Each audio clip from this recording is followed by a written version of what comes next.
Well,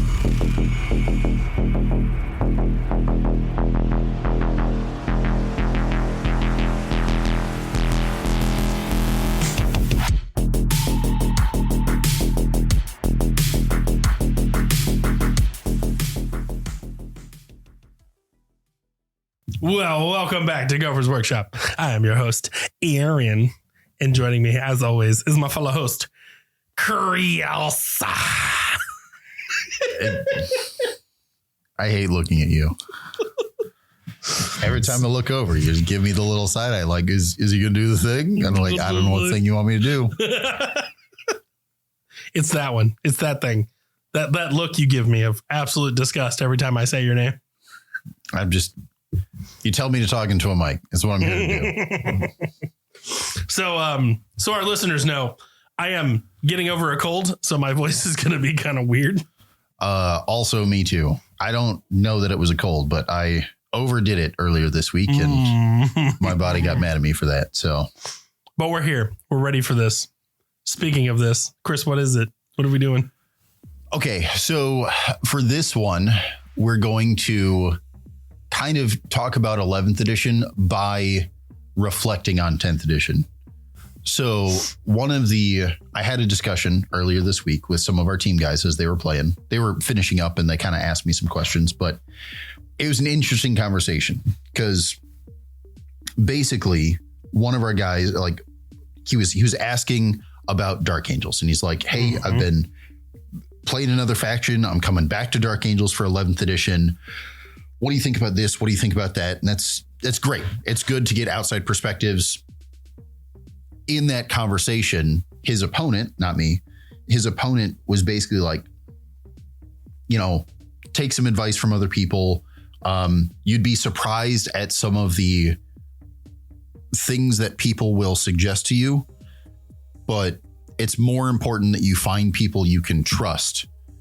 Because basically I gave him like a short list. I gave him like a list of 3 things of like, this is what's going to make you a good competitive player. And the second of 3 things that I gave him an example of was like, you need to find people you trust. You need to play against people you trust. Because if you just play games, that's great. You're going to learn something. You're going to learn more and you're going to learn faster if you find someone you trust. Because if you find someone you trust, they're going to tell you, hey, I think you're making this mistake. You could do this and ruin my plans. If you're playing against a rando who, first off, probably cares about winning, that they're not going to tell you that you're making a mistake. They're going to capitalize on your mistake, right? And you could learn from that, totally fair. But also, if they capitalize on your mistake and you don't recognize what the mistake was, it's going to be way harder to learn from that. Yeah. If you're like, hey, what am I doing wrong here? And then your friend can point it out because they don't care about the win. They care about learning and playing with you because they're your friend. You're going to learn way more, right? So that's one thing, but that's not kind of what I'm here to talk about. Today, the third example I gave them about being a better player, I usually generalize, and you've heard me say it a bunch of times, but I generalize it as don't trust the internet. And I generalize it as the game is more balanced than you think. These 2 generalizations make up the third point, which the truth is every tool is specific and every tool has a place. You could go to any mechanic that's their job, right? And you're going to ask them what's like a tool that you've used like twice. Turns out they've got a specialized tool that's for a specific job that they use like twice. And that's it. Which first off means, why do they have that tool? But secondly means like, no, but it has a job, right? Maybe it's not very good almost ever, but there's going to be a time where like, that's the thing I need, right? Same thing goes for literally every data sheet in 40K. Like there are a couple of data sheets, and I mean like a handful, maybe 2 if you set the bar really high across every faction in 40K that are bad. But there's only a handful across the whole game. Everything else that we say are bad data sheets, it's got a job. Right. It turns out they are good. It's not because they're good in everything. They're not generally good. They're like, it turns out this is good. but it has to go in this detachment. If it's not in this detachment, it's bad, right? But is the detachment bad, or is the data sheet bad because it's only good in one detachment? Yes, it's absolute dog crap. No, it's like, again, it's one of those things that like into the example we were talking about was Marines, right? Marines generically. I usually don't give my strong opinions, though I totally have them, because I'm not trying to convince people of anything. I want them to play what they want to play, and I'm going to help them do what they want to do. Yep. But I have extremely strong opinions.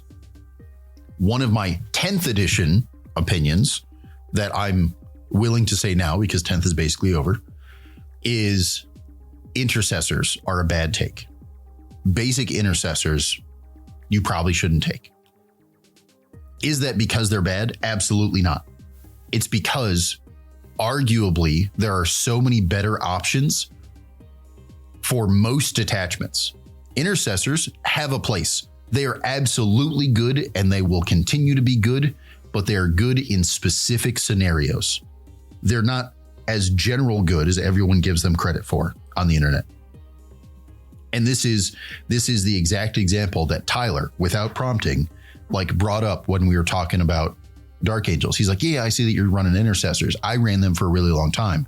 And then, coach told me, you probably shouldn't run intercessors. Why aren't you running infiltrators or running like this other thing instead? And he like said that he pushed back against it for a long time. He wasn't convinced. He finally started playing infiltrators and he's like, I stopped playing intercessors.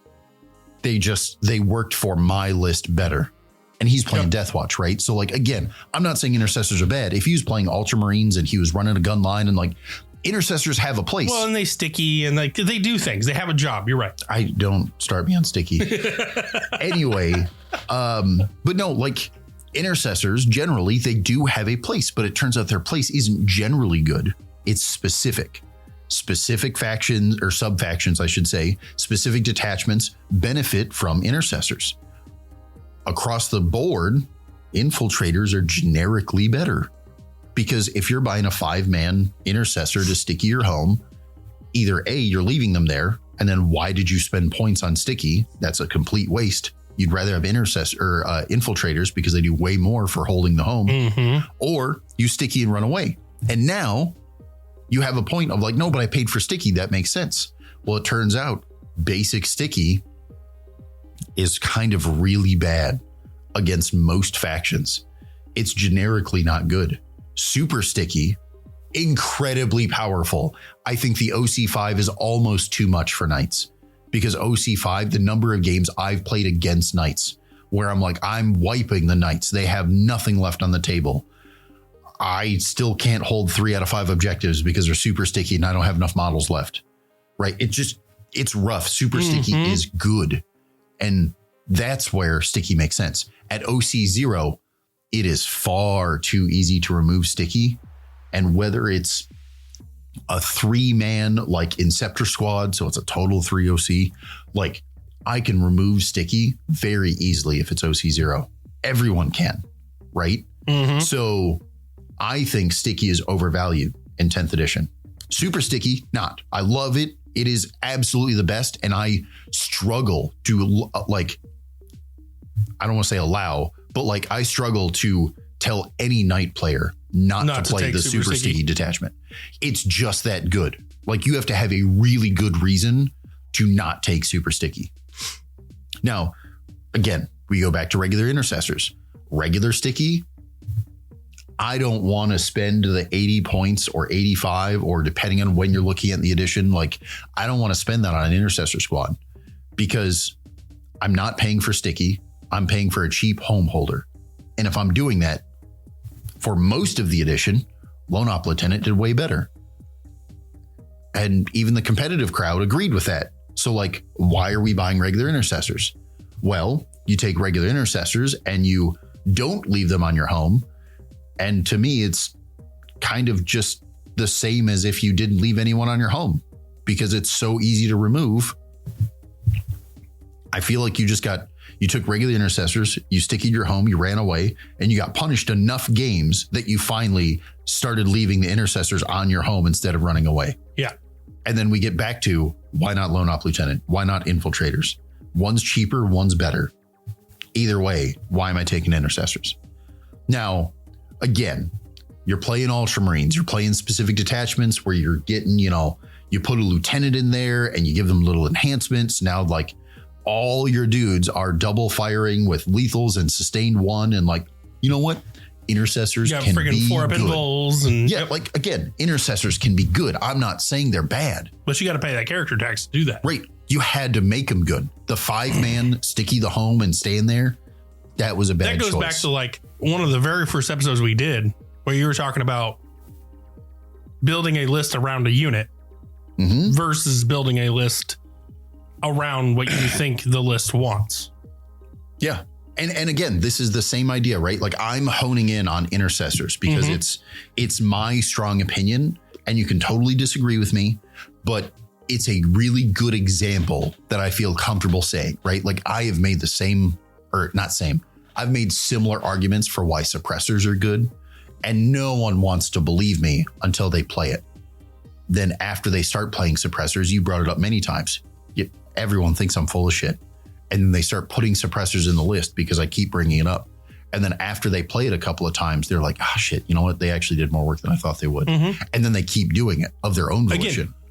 Again, I had this discussion not a couple weeks ago. For 75 points, you can get an invul. I agree. Yeah, you're right. I get the same speed, less usability when I'm not doing an action by a lot, and I get an invul and 1 extra wound. Same amount of points. You're right. I take a chaplain on bike versus suppressors. Now, if I take suppressors, I have 2 damage breaks before the unit's gone. Correct. I have a function outside of actioning that actually makes my entire list tougher. Yep. And then on top of that, they're small enough and their damage output is enough to be a problem to be shot and in shooting into like crowds, like horde units. Right. And stuff. But the idea is they have more flexibility. Absolutely. Because you just listed off several things that indicate more flexibility. You haven't even started on the fact that they have deep strike. You're right. So like now you could just be like, you know what? I think my opponent's playing World Eaters and I don't see a good unit they're going to leave on their home because they just like the only unit that they have that would sit on their home, they like put into reserves or something. Yep. Like I think they're going to leave their home. I can audible and just put my suppressors into deep strike and then on turn 2 steal their home away. Yep. Like again, it doesn't feel bad. Right. It doesn't because it's only 75 points. There is so much flexibility in suppressors despite being so cheap. Yep. Because again, we're talking about you spend a few extra points and you get a chaplain on bike. Well, now you're also lost flexibility in that you gave them another very easy assassinate target. You gave them another very easy, like, again, it's not that there aren't other options. It's that suppressors are so undervalued because the internet doesn't like them. The minute they start actually trying them out, they're like, you actually have a point here. And it comes down to the box lock hate, I think. A lot of it comes down to the box lock hate. And that, again, I understand. We have given examples both on other episodes, but also in person many times. There are so many alternate options. And I'm not just talking suppressors, whether it's suppressors or the Judiciar or whatever else. If there's a box lock model, I'm telling you right now, they're between the Horus Heresy heavy weapon upgrade options and the things like that. There are so many ways to fix the box lock. Yeah. And that box locking may be a thing of the past because they're already talking about how, Vanguard's last chance to buy Vanguard box. Yep. And again, the original suspicion by certain individuals that got excited was that meant suppressors are getting legends. And there's no confirmation that they are or aren't. So maybe that's still true. Some of those same individuals, those like YouTubers or whatever else, have already come back with like, sorry, we were wrong. I got a little too excited. It turns out a fair amount of what I said isn't true. It's not that none of what they said is true, but some of what they said wasn't true. It's nothing against those YouTubers because no, that's what they do, right? They do spoilers and they get excited and like they speculate and they do it enough because that is their job is to speculate that they're admittedly right most of the time. Hype guys, and they're hype guys with educated guesses is the way I talk about it. And they're more educated than even I am, let's say, because again, that's their job is to speculate all the time. Yep. I'm not willing to speculate like that because I know how often people are wrong. And that's not even by their mistake. They made a relatively good educated guess and everything aligns with them. But it turns out they don't have the real information. So out of nowhere, GW just changes their mind or does something different. And it's not even that they're like bad at their job. They're good at their job. I'll totally give them that. But they don't have all the information. So there's no way to be correct. It's kind of like us playing 11th edition games right now and getting like some, like there's a bunch of things that have changed. Like we were talking about last week, Dante being in my list kind of seems irrelevant. Well, now they've done that Battle Shock change. Well, now that changes everything. He's kind of crazy. Sure. And again, it's not even crazy. It's just more useful. Yeah. Right. So anyway, getting back to the point here, there's a lot of preconceived notion within 10th edition that comes from the internet echo chambering itself. Right. And then for us regular people who just like kind of, we have an idea, we're playing around with some stuff, and then we check on the internet to see if we're going in the right direction.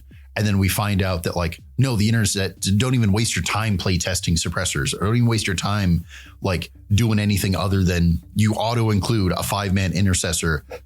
That's how you start your list. Like you'll get that information on the internet. Don't trust it. It's not even that they're wrong for whatever detachment they're talking about, whatever subfaction they're talking about.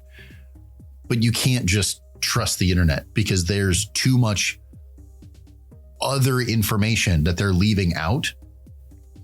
You have to realize, and this is what I want you to take into 11th, you have to realize that the game itself is so surprisingly balanced.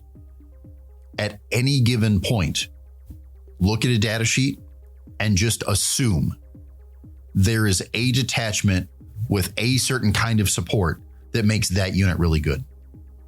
And if you have that perspective on every data sheet you look at, yes, there are going to be a few examples of like, nope, that's just bad. But if you have the perspective on every data sheet that I don't know what detachment it is, I don't know what character support, I don't know what other unit support it is, but there's something that makes that data sheet good somewhere, you are immediately going to have a better competitive mindset, both when it comes to list building and playing, than your average player. Because the reality is when you go against those things, right? You look at a data sheet and you're like, I don't know if that data sheet is good in this detachment or another one, but I know it's good somewhere. You stop brushing off that unit. The number of times where people have literally played against me or you and looked at suppressors and been like, those are terrible. And then halfway through the game, they're like, it's -1 to hit on every time I shoot. This is horseshit. That's not your detachment rule. How do you make it to where every important unit I want to shoot is always -1 to hit?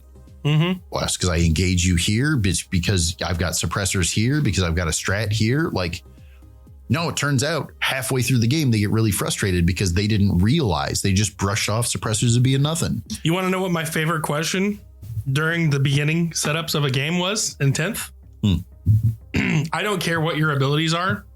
I just need to know, do you have the ability to fall back and shoot? Do you have the ability to fall back, shoot, and charge? That was the only thing that became relevant to me. Aside from like fights first and things like that. That was it. Does your detachment give you the ability to fall back and shoot me? No? Cool. So I'm going to engage everything that I don't want to shoot me. And what I can't engage right now, I'll just shoot it with a -1 to hit and be a problem. That's what it ended up being. And that was enough of a problem across the board. And again, that's not, let's say, enough to be like crazy competitive, but that is enough to like solidify your plan, to make your opponent feel like you are competitive because your plan is solid. You know what to do and you know how to utilize units that they are going to overlook. hell yeah, right? Like that's a solid plan. And Yeah. that's a good stepping stone to like getting to the next level. Sounds great. Part of the reason you're able to do that is because you're able to pinpoint the weaknesses of your army. So as long as you can prevent those weaknesses from being a problem, Yep. now you're relatively okay, right? Yep. This applies to every faction, to every data sheet. Again, I don't care. You're looking at Drukhari and you look at like, oh yeah, Scourges are an auto take and Ravagers are an auto take. And like, what's that unit? Those probably suck. No, it turns out they don't, because there's a detachment where I don't like Grotesques. I think they're kind of underpowered, but it turns out there's a detachment that makes them objectively better. And then you take enough of them and you feel like you're overwhelmed by Grotesques and like, no, it turns out they're good, right? I don't think they're good in every detachment. Generally, I think they're bad, but there's a detachment that makes them good. With the proper support, they are good objectively. It applies to every faction. One of my favorite examples, and I will, if between Pat and Tyler, they let me borrow the models, I will prove the point immediately. I'll challenge anybody. Here's some hot take for you. I have absolutely put together a list. I have it in my phone and I've had it in there for a long time. Tau can be a better melee army than Votann, than about half of the competitive Eldari lists. Like, no, it turns out if you stop overlooking things just because the internet says so, you can surprise people with so much shit. Is it Kroot? It's not all Kroot, but it turns out Rampagers, absolutely powerful. I went against Rampagers one time. One time was like, and you said, why are you a better Blood Angel than me? I was like, nah, I'll throw my JPI into this brick and then I'll like collapse into Rampagers. Bad idea. I lost that entire brick minus the Chaplain. It's because I rolled 4 4-ups. That Chaplain was absolutely supposed to be dead. I was like, good God, why are you so good at this? That's what's hilarious to me, right? It's like, if you talk about like, oh yeah, I've got a melee Tau list, I guarantee everyone in the room turns their head and they're like, are you retarded?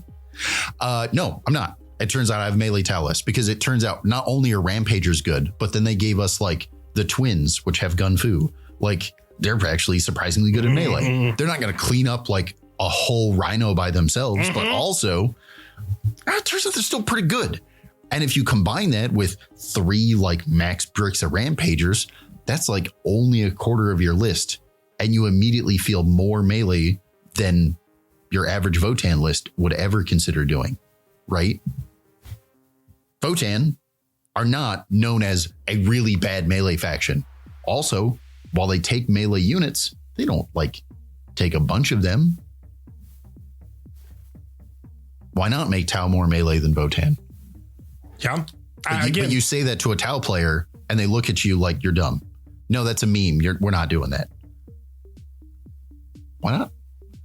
This is all about preconceived notions, because people trust the internet too much and they don't do their own research, and they don't trust that data sheets are more balanced than they give them credit for. Again, I'm not saying Rampagers are an auto include, but I'm saying if you support them properly, they can look mighty impressive. Absolutely. And it's no different. Again, you can literally name any data sheet out there. How many times have we heard people say Armigers are trash? Well, yeah, you're right. They're not good compared to other things. But what if you support them properly? It turns out an Armiger is mediocre. And then you go to the detachment that buffs them. It's way harder to say they're mediocre because they got direct buffs and they're actually supported properly. Come on. Like, you can't just say something's bad because you don't like it. It's, did you support it properly? Is this in the right detachment? I fought with, I think one of the best examples I can give of an uphill struggle I had at 10th edition was JPI are better than Death Company. Changed my mind. I've had this argument with so many Blood Angels players, and I'm not saying Death Company are bad, but it's the same thing that we ran into multiple times with multiple examples you've given today. If they are properly supported, they are fantastic. You're right. They're really great. They're really good. However, my argument stood with running it in Liberator Assault Force, there's not really a lot that supports them. Right. They are a piece that goes out with the intent to die. And it's the whatever support Death Company has arguably is equivalent, not better than the support the JPI gets in that detachment. Absolutely. Right. If you go to the Death Company detachment, either one, because now we have two, like 1.5 or whatever. But if you go to those, there is more direct support for Death Company than there's JPI. And they're getting 10 times better. And that's a fair argument. Death Company are better. Mm-hmm. You go to Liberator, it turns out they are very equivalent. And if you don't have specialized support for the Death Company, so they're effectively equivalent, why wouldn't I take the cheaper option? Well, and the thing is, I got the arguments all the time of, well, they got reroll hits. Okay, well, I got that too when I oath a target. So, okay, what's next? Well, they got Feel No Pains. Feel No Pain 6. So it's kind of like not having one at all. Sounds great. Then the other argument, which was the most popular, is, well, they can get a -1 damage with Lamartes. Mm-hmm. Okay, that sounds great. They're more survivable than a regular JPI brick. Sounds great. Yeah. Except for the fact that whenever you put Death Company on the table, people always go, ooh, that's scary. That's a problem. I got to literally target everything I have onto that one brick. So unless you're moving it through buildings and you're carefully moving it, it's dead anyway. And there are times where you can use that to your advantage, right? Absolutely. Necron players do this all the time. I'm going to take this Satan and I'm going to make it to where you can go after it, right? But you can go after it with the things I want you to go after it with, not with the things that scare it. So now it becomes this big distraction piece. And like, if that's your game plan, you can use that to your advantage, and that totally works. But the problem I ran into was like the argument was also like they get eviscerators and they get extra power fist. And okay, the problem is the average damage output with the extra Hammer of Wrath ability that these guys are getting versus the Death Company with special weapons. It's about the same. So why am I spending 300 and some odd points when I could spend 200 and some odd and use the extra to upgrade a second JPI brick to a second Sanguinary Guard brick? Now I have an argument. Now I've got a great ability. Or I could literally use the extra 100 and some odd points to upgrade. Get a whole nother unit. Yeah, the whole nother unit. Like there's so many different options for that extra pointage that I was getting. And I couldn't really justify them in Liberator. Now, again, we made an entire Death Company list. They were fantastic in that. Like, I'm not saying Death Company are unusable. I'm saying that, again, it needed support. The proper support. Mm-hmm. Yep. Because one of the arguments I made to you at one point is because you were for sure certain you wanted Liberators. Mm-hmm. So then I made the argument of like the defensive buff you get from the named character, by the way. So 1 unit of -1 damage. How equivalent is that to saving the points by air quotes downgrading to JPI, purchasing a unit of suppressors, and then you know what's going to go after that unit. So since you know what's going to go after that unit, you give them -1 to hit. What's their damage output? Like, is it -1 damage, reducing their damage more than -1 to hit? Yes, it depends on what you're actually worried about attacking you, right? Because like Custodes being the example of like -1 to hit is way less powerful than -1 damage. But also against other factions where they're Tyranids, right? -1 damage is way less useful than -1 to hit. Mm-hmm. Same goes for guard for the most part, right? Like -1 to hit is way better than -1 damage. It's, again, proper support. If, depending on how your play style is, the proper support, the unit was great. For me, it wasn't. It really wasn't. I could downgrade, get cheaper things, do more of the thing I want to do.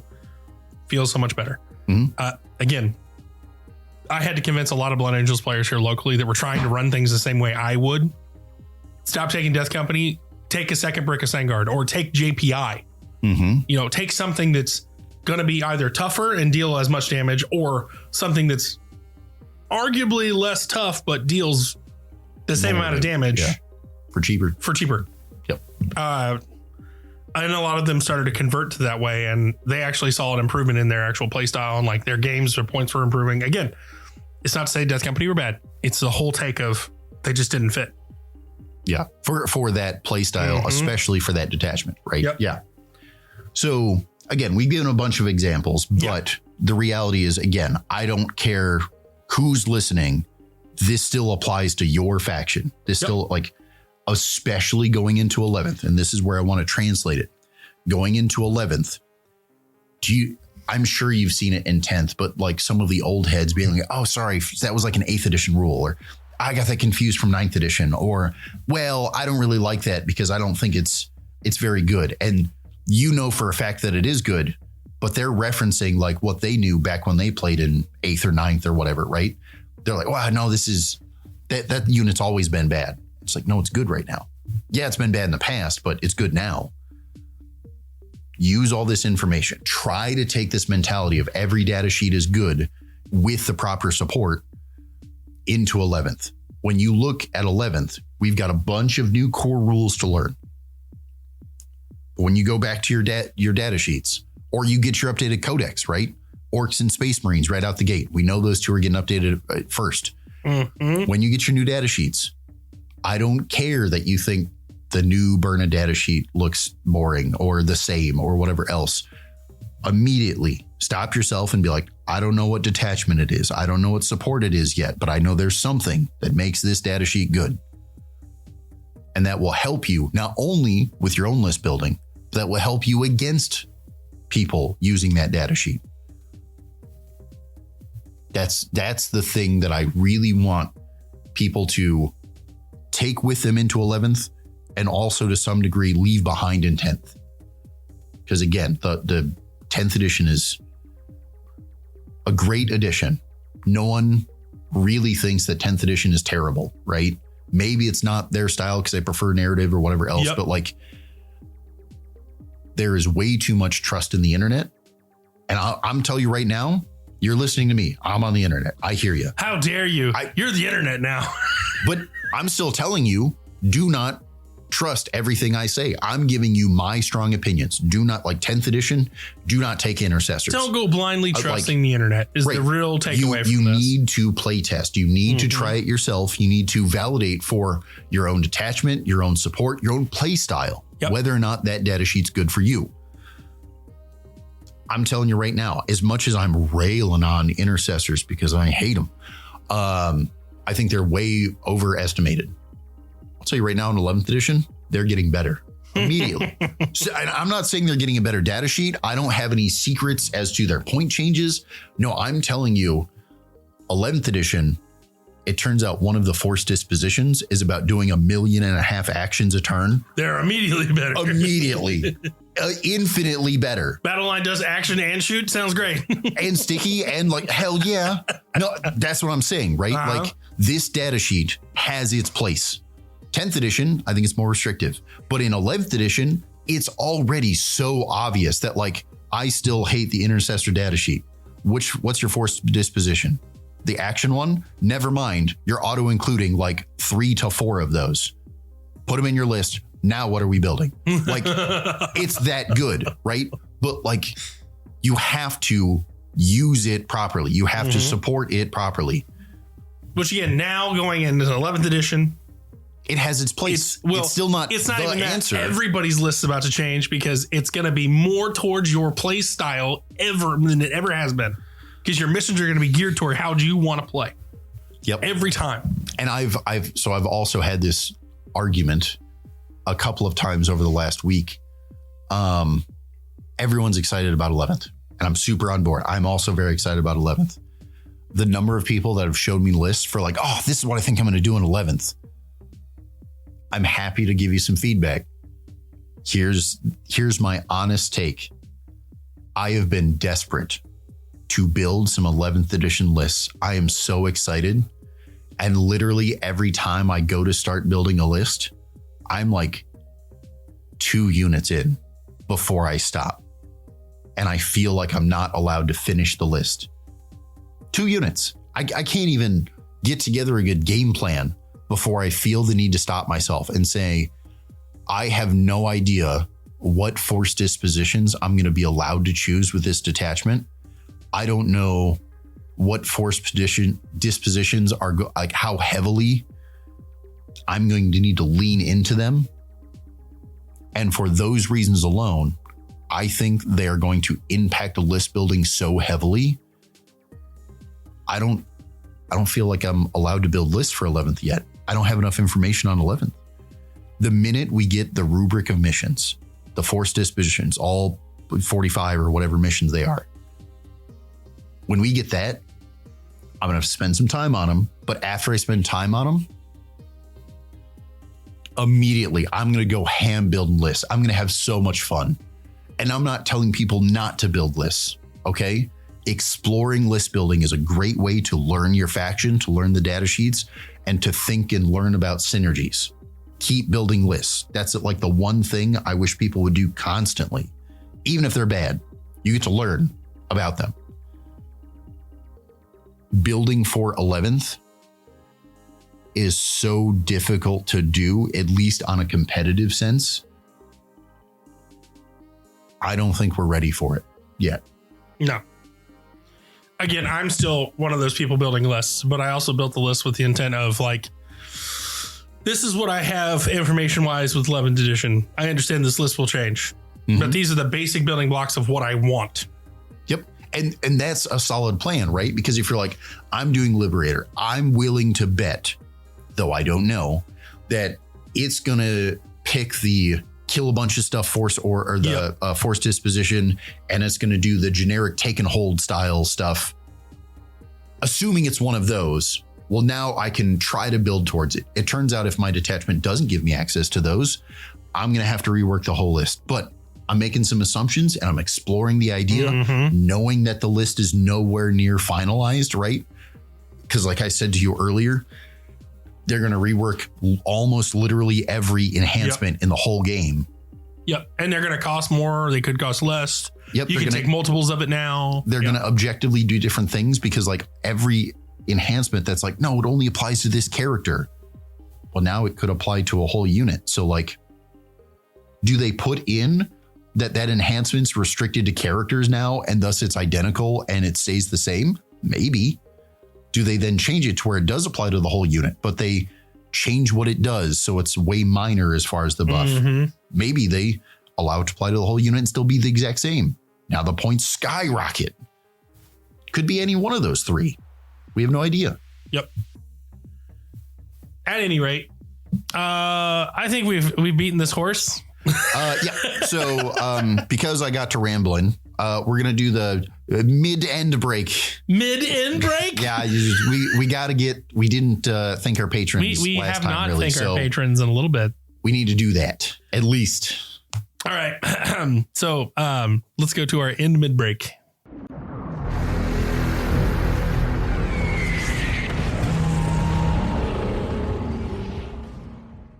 Well, here we are at the end, middle end, and whatever part of the episode.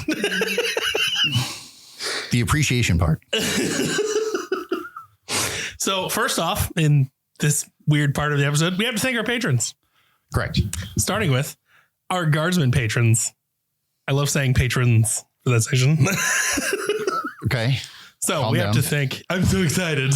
We get to do the thanking again. So we have to thank our guardsman patrons, Matt's Mini Minute and Captain Beefalo and Andy. Hooray. Hooray.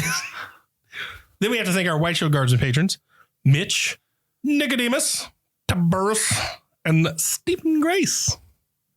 Thank you. Yeah. He actually came in the shop the other day. I got to meet and talk to him for a bit. It was a good time. You got to meet your first patron, huh? That's not true. That's not true at all. I've met at least half, if not a majority of them. But also there's a couple I haven't met yet. Then we have to thank our Servo School patrons, Des and Renee. So thank you to our patrons, because without you, the show would not be possible.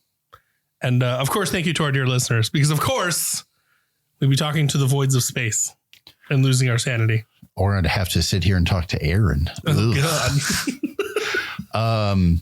The other thing is I know for those of you that are listening to the podcast, and that's all you really do, I appreciate you guys. You guys are great. For those of you that also watched our like YouTube shorts and stuff like that, I know you guys really liked those and they're really helpful. Mm-hmm. We obviously have taken a break from that because as 11th edition showing up, why are we worried about learning 10th edition? Yep. Because a lot of that's going to change. Also, we've had some internal stuff going on we're changing editors and stuff like that. So more of that is coming as 11th edition gets here. And as things get a little more solidified, we are going to start getting shorts out again for you so that can help you learn all the individual rules and like nice little, snacky bits. Yep. But keep an eye out for that. We are not starting that up again quite yet because, again, I don't want to like half bake rules and then confuse everybody. So we're going to wait till we get the actual rule book. I'm going to go into my hidey hole for like a whole week reading the book like 12 times and hating myself. And then we'll start doing the shorts again. Sounds great. I can't wait to look at you and go, Chris, show me how to. Well, on that note, I think that's it. Yep. That's what we got for this week. So as usual, if you are looking to get yourself some new GW merch, or you're looking for something old or new or whatever, anything GW, you can always hit us up on our lovely little website.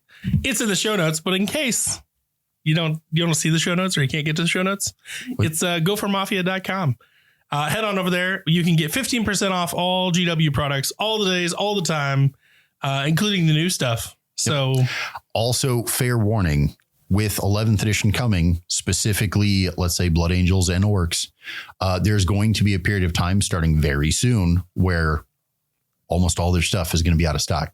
Mm-hmm. Not that you need to know this, but talking with my rep, there's already many Orc SKUs that just aren't in his system anymore. Hint, hint. Anyway, so we have, I've done what I can to stock up on some of the Orc stuff and some of the Blood Angel stuff. I will be honest, we are already low because everyone's excited and that's great, but just keep an eye on that. I have some more stuff coming because I've already had them on order. So hopefully we'll get them before they actually go out of stock. But just keep an eye out for some of those things, whether it's your faction is Blood Angels and Orcs or whether it's other factions. 11th edition is going to be a bit of a drought. Yep. Because everyone, beginning of edition, a lot of people come back and are picking up the new stuff they haven't seen because they haven't played since, beginning of 10th or whatever else. So just be prepared for that. Mm-hmm. Well, on that note, I guess that's all we got.